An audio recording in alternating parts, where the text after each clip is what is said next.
So welcome to this session on mobile and tablet learning case studies from around the world. My name is Amit Garg. You can't hear me. Can you increase the volume a bit? Is it possible? Is it better now? Brilliant. Thank you. So I represent a company called Upside Learning, all the green bags that you're holding. And we just completed about 10 years in this year. We have been providing e-learning and learning technology solutions for clients around the world for about 10 years. We've also released a mobile learning report along with Towards Maturity today. So if you wish to take that, go to the website and download that. It's been released today, so literally hot off the press. Before we move forward, can we have a quick show of hands? How many of you have done any kind of learning performance support on mobiles or tablets? Just that? Really? Okay. That's about 30%. This is what the report says. 2013 actually was the year when mobile learning became more of a norm than the exception. So maybe the survey that has been done, it has different kind of audience that has participated. But yes, it is certainly finding 7 out of 10 organizations doing something with mobile or tablets in the learning and performance support domain. Okay, before we get into the case studies, just look at the type of solutions that you can create based on the type of devices. There's obviously this extreme from desktops, laptops, to mobile devices. And tablets would feature somewhere in between depending on their size. They could be 7 inches, 9 inches, 10 inches. When you are looking for solutions which go on to desktops and tablets, and by the way, that is the primary requirement that we are seeing these days. Most of the work that we do is really around this. People coming with, oh, I want this e-learning, but can you make it work on tablets? So that is, and it is probably the best way to get started with M-learning, though it is technically not M-learning, but it just takes you one step forward in that M-learning direction. But the thing to note about this is, if you're doing desktops and tablets, then you are typically doing traditional e-learning. E-learning that you have seen for last decade or so. Not really too much different from that. Only thing is, what is different is in the back end. How you make it work on tablets, so the programming and coding and all the everything else that goes into it. So all the samples that we show you in this category, you will probably find them to be very similar to the e-learning that you have done in past. But then there are things that we can still learn from those. If you're looking at that extreme, which is the mobiles and tablets, you could look at web-based, but of course, structured in such a way that it looks good on the phones and you don't have to zoom in like it is with the traditional desktop websites that you see on mobile phones. Or it could be even app-based. Typically, an app-based e-learning you would want to do when you want offline availability. So when you want to use data when you are offline, or you want to use some of the many affordances that these mobile phones give you, like the camera, the accelerometer, or the other things, then you would go towards app-based e-learning. If you are trying to do solutions or provide solutions on desktops, tablets, as well as mobile, the options are then responsive or adaptive e-learning. But then again, you need to weigh this properly. Does it really make sense to provide the same kind of e-learning on all devices? We're doing a lot of work on this in this area now because clients are wanting this, but you need to evaluate, would the e-learning that you provide on desktops would also work on mobile phone? Is it 30-minute long or 3-minute long? So depending on various other factors. But yes, if you do want to provide this, you can have responsive or adaptive e-learning. So we have about 6 case studies today that we'll discuss, and we'll approach them from solutioning perspective. And by that I mean, what was the client need? Why were they trying to do this? What was the solution given to them? And some of the learnings that we had from that project. So hopefully you can get some ideas of the different kinds of projects that are happening, and maybe also learn from the learnings and challenges that we had on those projects. We'll start with the medical devices company. It is based in US, one of the largest there. And the background was really they had given a whole lot of iPads to their salespeople. And now they wanted their existing e-learning to work on tablets as well, specifically iPads. So they wanted their salespeople to access e-learning on their tablets whenever, wherever they were. And a very simple looking requirement, which is it should also match exactly in look and feel to their flash-based e-learning. Simple, but not very easy to do. I don't know how many of you have dabbled with creating e-learning in HTML, and you would probably understand if you have to make them look exactly the same. It is not any. It doesn't. It doesn't. But what they were wanting was how their flash-based e-learning looked. Their HTML-based e-learning should also look exactly the same. So this is what was created. If you can see, there is a comprehensive player that has been created in HTML. At the the laser doesn't work. Sorry. At the bottom, you have chapters and topics that have been created. So it's a whole player. There's a play button at the bottom, and you can go to next and back, etc. All the things that you would find in a Flash-based player. So we created this HTML course player for them, and all the small animations were created through GIFs, animated GIFs, and the bigger animations and build-ups were created using jQuery. So you would create such an animation where you have one thing appearing and then something else in sync with audio. Everything has been done in sync with jQuery. Of course, we had to convert rollovers to clicks and clicks to double clicks for tablets. Now, some of the challenges that we faced here, and you might also face when you're doing some sort of conversion of your existing e-learning to tablet-based learning. See if you have documentation for that. When you did that e-learning earlier, did you retain that documentation? In this case, there was none. So we had to literally work backwards, reverse engineer some of the interactivities to understand what the instructional designer was thinking when this interactivity was created. So we had to work without those documents, and it would be a practical scenario in most cases. We also discovered, I'm sure you also now know, IE, the HTML5 features are not supported in that. So you have to use some backup mechanism, like things like rounded corners, shaded things, gradients, etc. don't work in the older versions of IE. Now, since this was created in such a way that it has to also work on desktops and tablets, IE will always feature in the first category of solutions when you are looking for desktops and tablets. So IE will feature if you're looking at tablet-based learning primarily, and desktop is also in the mix. So that was one discovery that we had, and we had to use alternatives. We also realized that testing on multiple browsers and devices is quite expensive. And one of the reasons was that none of the simulators and emulators really give you a reliable result. So you have simulators and emulators available for practically all devices, but when you match that with the actual device, you will always find differences on some things or the other.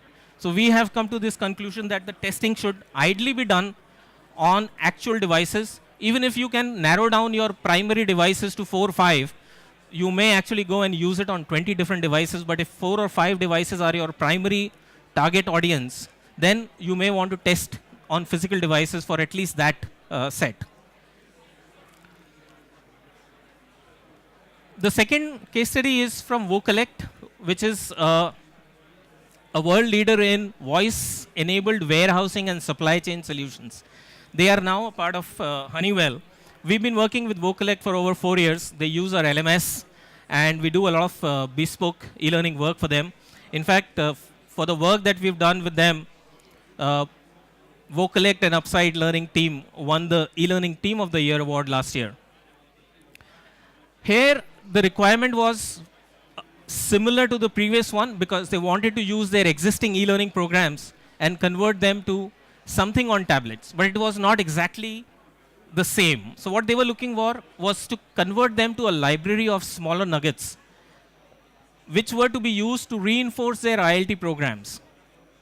And they wanted this to be compatible with iPads because their trainers and their supervisors, everybody was having iPads. And also their work profile is such that they go into the warehouses, they go into other offices. They're not really at their desks when they have to do this.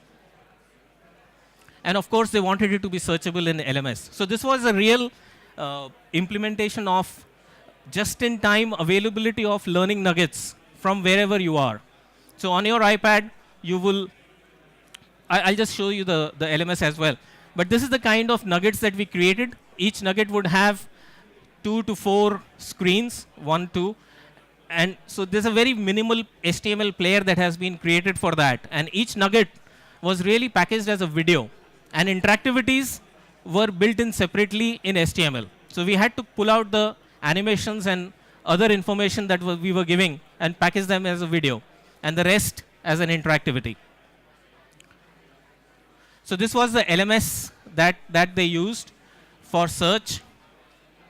They would get search results, for which we had added metadata XML files in the SCOM package that we created for them, and which contained role-based tags as well as keyword-based tags. So 2 types of tags. So if I am a trainer or if I am a supervisor, I can search based on my profile as well.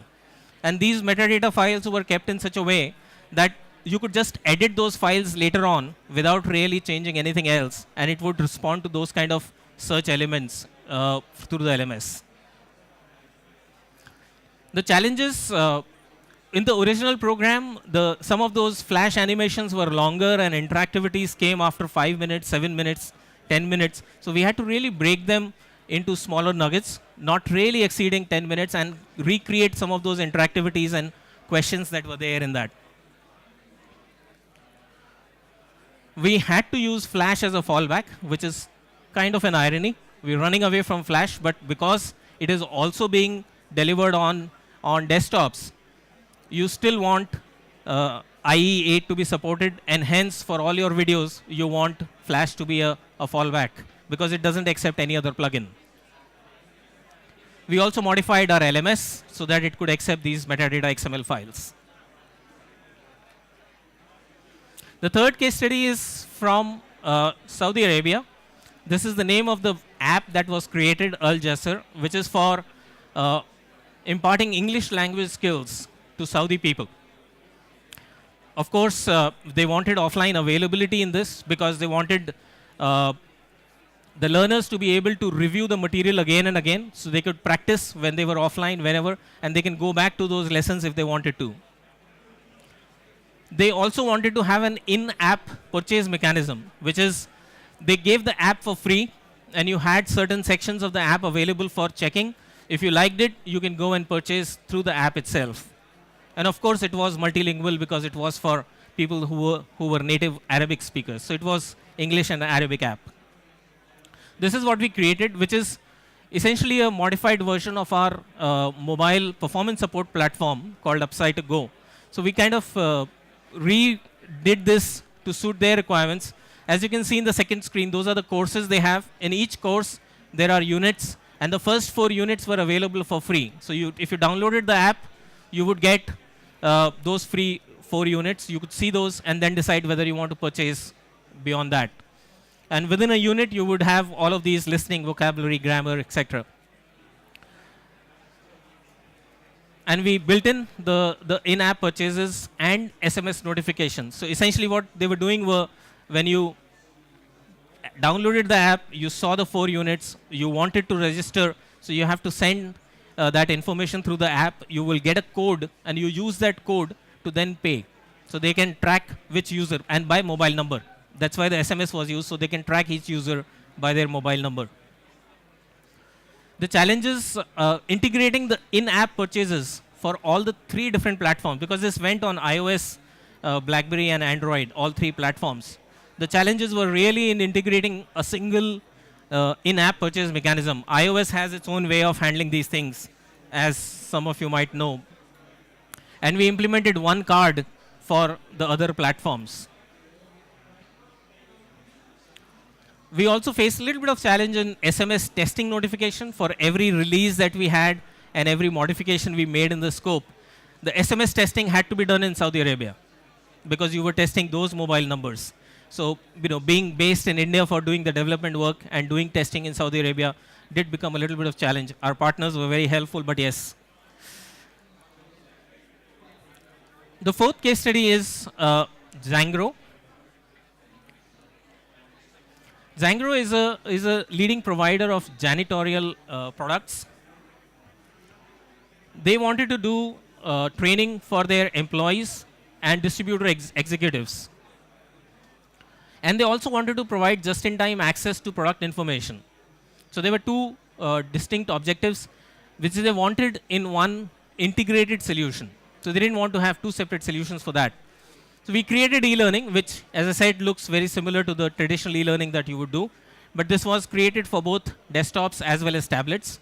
And in this case, we also created it in a format that it is adaptive. So you could use different layouts on your tablets. You could hold it in a portrait form or landscape.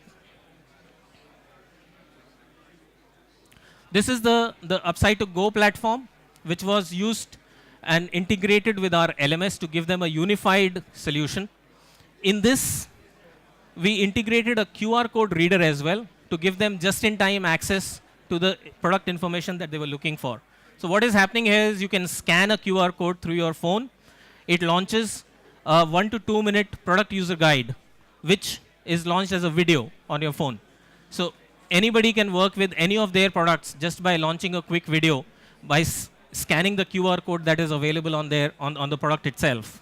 This was quite literally our first project on adaptive design, and it did work out to be a little iterative in the beginning. So whenever you also try any adaptive or responsive, you will find there is a little bit of iterativeness in the process that comes in till you refine that process.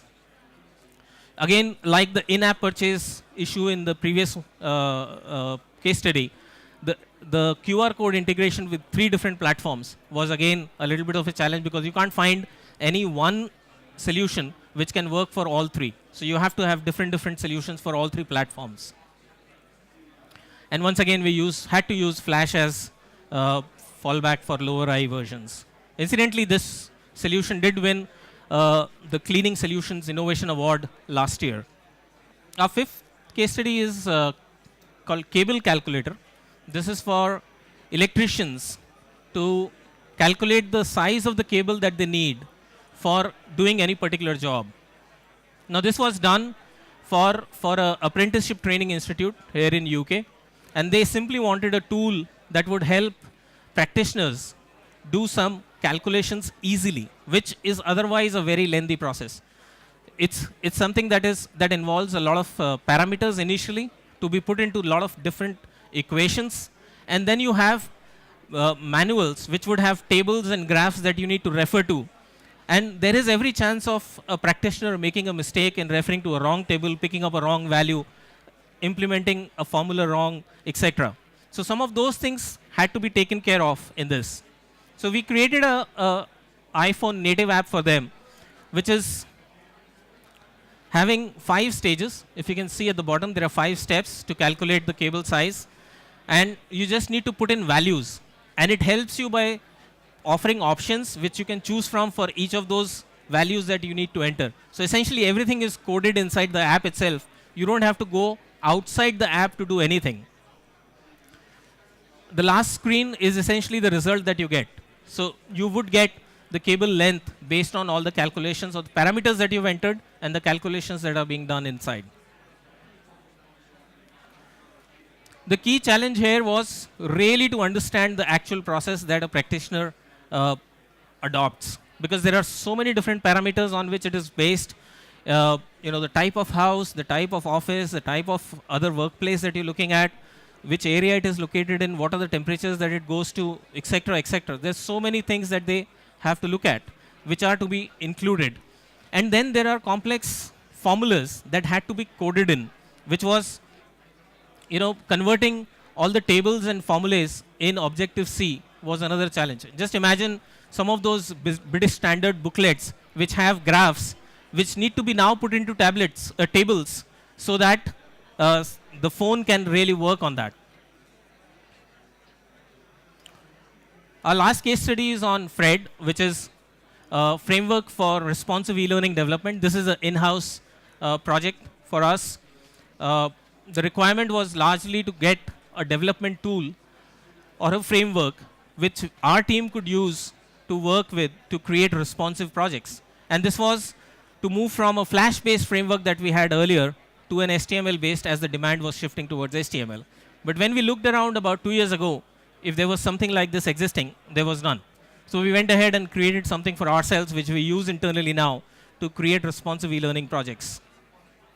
It supports, and we wanted it to support all major platforms and browsers, audio, non-audio, multilingual capabilities. We also wanted all sorts of compliance to be available readily. So these are just some screenshots of the different kind of output that you would get from the framework. If you can see here, as you go on to multiple different devices, the the text kind of wraps itself, images scale down on the tablet.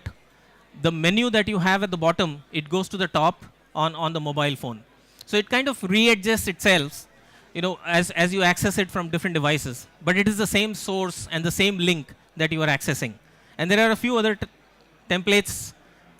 This is a carousel template, which would work on both the desktops as well as tablets. But for mobile phones, we converted the interactivity to click and reveal. Similarly, a case study one, we had to convert it to a different template for mobile devices.